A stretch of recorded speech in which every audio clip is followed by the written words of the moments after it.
মাস্টারবেশনের কারণে কি কি রোগ বালাইগুলো আমাদের হতে পারে। যদি আমরা এরকম প্রতিনিয়ত মাস্টারবেশন করতে থাকি, মানে আঁকার পর আমি দুইটা টেস্টিকল দিয়েছি এবং মাঝখানে একটা পেনিস দিয়েছি, তো আমাদের এখানে মূলত যে মূল কারিগর সেটা হলো টেস্টিকল। এখানে সে আমাদের কাঙ্ক্ষিত স্পার্ম গুলো তৈরি হয়। আর একটা সবচেয়ে বেশি ক্ষতিকর দিক যেটা, সেটা হলো আমাদের মধ্যে পুরুষত্বহীনতায় এসে পড়ে, বা ইম্পর্টেন্সি যাকে বলে। এর জন্য খুবই একটা মারাত্মক দিক। এগুলো থেকে যদি আমরা সরে আসতে না পারি, আমাদের বিভিন্ন ধরনের রোগ বালাই শুরুর মধ্যে হতেই থাকবে। আমাদের পেনিস যখন শক্ত হওয়ার চেষ্টা করে, তখন ব্লাড গুলো এসে তার মধ্যে যখন জমা হয়ে যায়, তখন শক্ত হয়ে যায়। শক্ত হলে তখন আমাদের একটা নার্ভের মাধ্যমে সিগন্যাল আসে যে এগুলো কি। আমাদের হোমিওপ্যাথিতে এর খুব সুন্দর চিকিৎসা রয়েছে আলহামদুলিল্লাহ। যদি ক্লাসিক্যাল ট্রিটমেন্ট নেওয়া হয়, হ্যাঁ, টোটালিটি অফ সিমটমস নিয়ে বুঝিয়ে যদি মেডিসিন সিলেকশন করা হয়।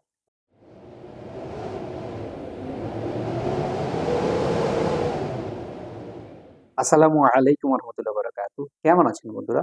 আশা করি সকলে ভালো আছেন। প্রতিবারের মতো এবারও আমরা শিক্ষণীয় ভিডিও নিয়ে এসে পড়লাম।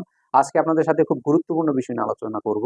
সেটা হলো আমাদের পুরুষ প্রজনন তন্ত্রে কি কি রোগ বালাই হতে পারে। এর মধ্যে একটা উল্লেখযোগ্য হলো মাস্টারবেশন। মাস্টারবেশন আমরা ছোট বড় সবাই আক্রান্ত হয়ে আছি, এবং এটা আমাদের স্বভাবজাত হয়ে উঠতেছে আস্তে আস্তে। তো এগুলোর খুব খারাপ দিক রয়েছে, যেগুলো আমাদের জীবনকে ধ্বংস করে দিতে পারে, এমনকি আমাদেরকে পুরুষত্বহীনতার দিকে নিয়ে যায়।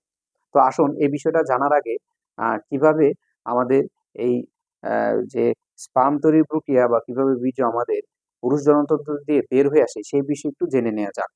আপনারা দেখতে পাচ্ছেন এখানে আমি একটা পুরুষ জনতন্ত্র এঁকেছি, এবং এখানে আঁকার পর আমি দুইটা টেস্টিকল দিয়েছি এবং মাঝখানে একটা পেনিস দিয়েছি। তো আমাদের এখানে মূলত যে মূল কারিগর সেটা হলো টেস্টিকল। এখানে সে আমাদের কাঙ্ক্ষিত স্পার্ম গুলো তৈরি হয়।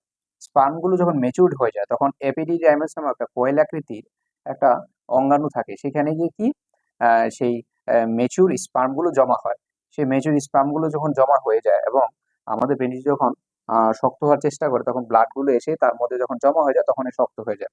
শক্ত হলে তখন আমাদের একটা নার্ভের মাধ্যমে সিগন্যাল আসে যে এগুলো কি আমাদের বের হতে হবে। এর জন্য তখন স্পার্ম গুলো মাসেল কন্ট্রাকশনের মাধ্যমে সেগুলো ভাঁজ ডিফারেন্স হয়ে এসে জমা হয় অ্যাম্পুলার মধ্যে।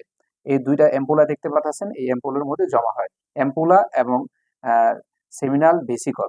আমাদের শরীরে অ্যাক্সেসরি গ্ল্যান্ড থাকে দুইটা।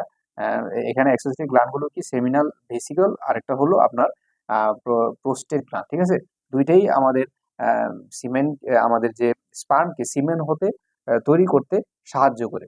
তো যখন স্পার্ম গুলো এখানে একত্রে জমা হয়ে যায়, তখন সেমিনাল ভেসিকল এবং ইজাকুলেটরি ডাক্ট একত্র হয়ে সিক্রেট করে, তখন এগুলো কি আমাদের যে প্রোস্টেট ইউরেথ্রা, ঠিক আছে, প্রোস্টেট ইউরেথ্রা হয়ে যখন আসার চেষ্টা করে, তখন প্রোস্টেট গ্ল্যান্ড এক প্রকার সেমিনাল ফ্লুইড বের করে, যেগুলো আমাদের সিমেন্টকে, যেগুলো আমাদের স্পার্মকে সিমেন্টে রূপান্তরিত করে, এবং এগুলো পিচ্ছিল হয়ে যায়। তখন সেগুলো আমাদের কাঙ্ক্ষিত পেনিসের ইউরেথ্রা দিয়ে বের হয়ে আসে।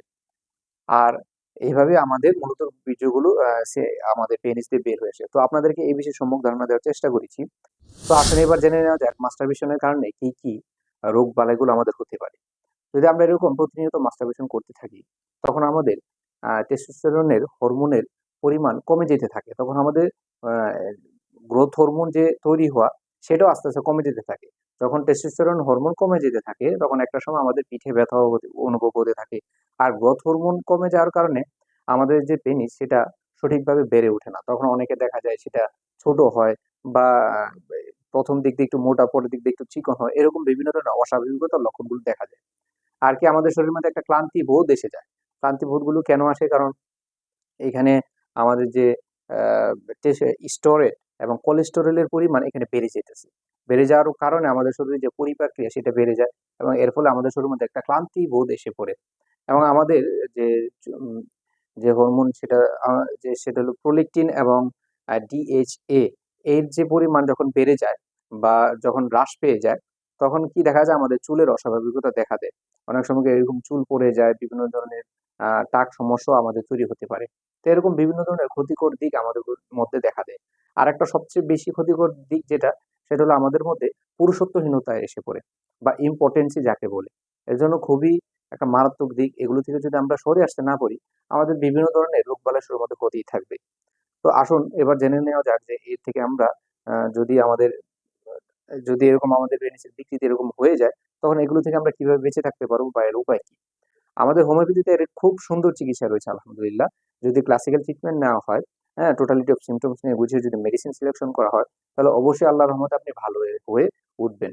এর জন্য আপনার অবশ্যই ক্লাসিক্যাল ট্রিটমেন্ট যারা দেয় এরকম ডাক্তারদেরকে খুঁজে বের করতে হবে, যারা কিনা আপনার 30 থেকে 40 মিনিট সময় নিয়ে টোটালিটি অফ সিমটমস নিয়ে সিঙ্গেল রেমেডি বাছাই করবে। তো আশা করি আপনারা তখন এগুলো থেকে খুব শীঘ্রই, যখন বদ অভ্যাসগুলো ছেড়ে দিবেন এবং মেডিসিনগুলো রেগুলার খেতে থাকবেন, খুব শীঘ্রই এই রোগগুলো থেকে সেরে উঠবেন। তো ভালো থাকবেন, সুস্থ থাকবেন। আজকে এতটুকুই। আসসালামু আলাইকুম রহমতুল্লাহ বরকাত।